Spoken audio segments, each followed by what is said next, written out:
नमस्कार। आज हम मधुश्रावणी डे 13 की कथा के बारे में श्रवण करेंगे। क्या कथा है? तो ये है, एक श्रीकर नाम के राजा थे।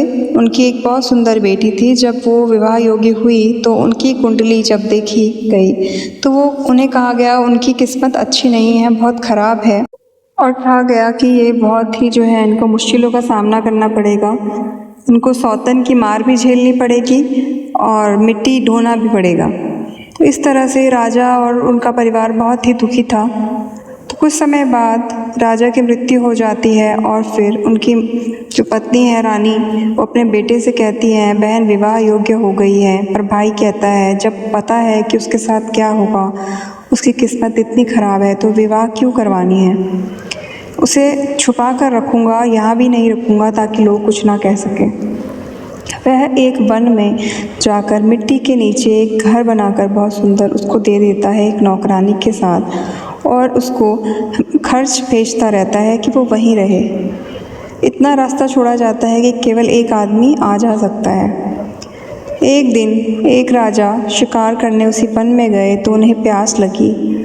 तो वो पानी ढूंढ रहे थे, तभी उन्हें एक चींटी की लाइन दिखी जो कि वहीं से उस घर से आ रही थी। उनके मुंह में खाना लगा हुआ था। तो राजा को जब प्यास लगी थी तो उन्होंने सोचा कि अवश्य कोई इंसान यहाँ रहता है आसपास। तो वो देखने लगा। तो धीरे धीरे वो पहुँचा। उसे एक बिल दिखाई दिया। उसे लगा किसी जानवर का बिल है, रास्ता है। तो वो नीचे जाने लगा। उस रास्ते जब वो गया, वहाँ पर उसने देखा बहुत ही सुंदर घर है और आवाज़ दी कोई है, मुझे पानी पीना है, मुझे प्यास लगी है। तो राजकुमारी ने पानी लेकर नौकरानी को भेजा और उसने फिर दोबारा पानी मांगा, और नौकरानी ने बताया अपनी राजकुमारी के बारे में उस राजा को। तो फिर वो राजा वहीं रह गए और फिर उस रानी से विवाह कर लिया। कुछ दिनों बाद जब राजा अपने घर गया तो रानी ने कहा कि आप तो जा रहे हैं, कुछ दिनों बाद मधुश्रावणी का त्यौहार आने वाला है, मुझे सुहाग का सामान और चीज़ें, चुनरी वगैरह आप बेच देना। तो राजा ने कहा ठीक है। राजा जब अपने राज्य में गया तो बुनकर को एक चुनरी बुनने को कहा। तो राजा की पहली पत्नी, राजा पहले से शादीशुदा थे, पहली पत्नी को जब पता चला कि राजा ने दूसरी शादी कर ली है, और रानी ने बुनकर से कहा कि इस चुनरी पर लिखो छाती लात, यानी लात छाती पे उसके पड़ेगी, इस तरह से बेइज्जती करने के लिए। और राजा को ये बात नहीं पता चलनी चाहिए। उस राजा ने वो चुनरी और भी सामान जो था, एक उसका पालतू जो कौवा था उसके जो मुंह में लटका दिया, टांग दिया और उसे भिजवा दिया। कौवा लेकिन रास्ते में जब कहीं भोज हो रहा था तो वो खाने के लिए, जूठन खाने के लिए उतरा और सामान वहीं भूल कर चला गया। तो रानी जिसे पूजा करनी थी, मधुश्रावणी की पूजा करनी थी, उसको लगा कि राजा ने कुछ नहीं भेजा, और उसने क्रोधित होकर चंदन से गौरी माँ की पूजा की और माँ से वरदान मांग लिया कि जिस दिन मुझे राजा मिले मैं उस दिन गूंगी हो जाऊँ।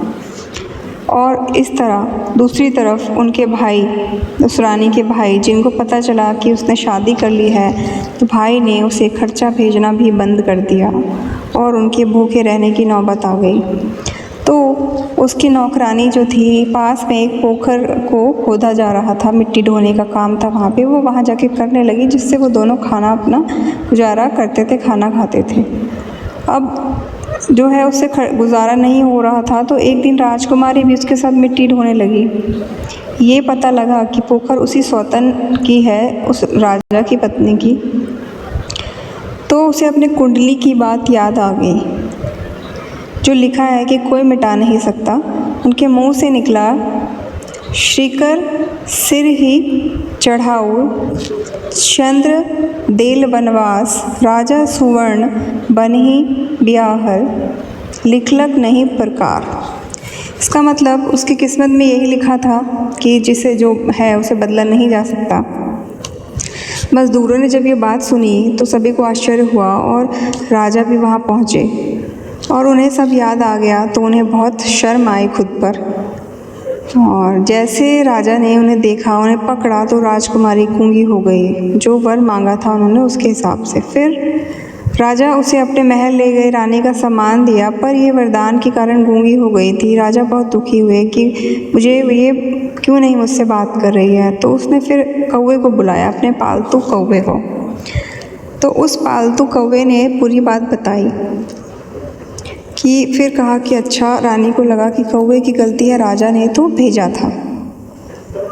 तो फिर जो है कुम्हार को पूछा, कौवे ने बताया वहाँ पे छूट गया। तो कुम्हार को पूछा गया, वही सामान गिरा था, फिर लाकर कुम्हार लेकर आया।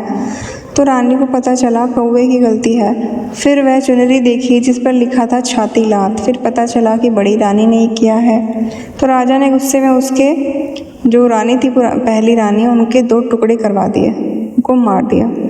फिर छोटी रानी ने अगले वर्ष, जब ये सब होने के बाद, जब गलती पता चल गई किसकी है, छोटी रानी ने अगले वर्ष फिर से मधुश्रावणी का व्रत रखा, पूजा की, गौरी माँ से आशीर्वाद लिया और मांगा कि हे माँ, मेरी आवाज़ जो है वापस आ जाए।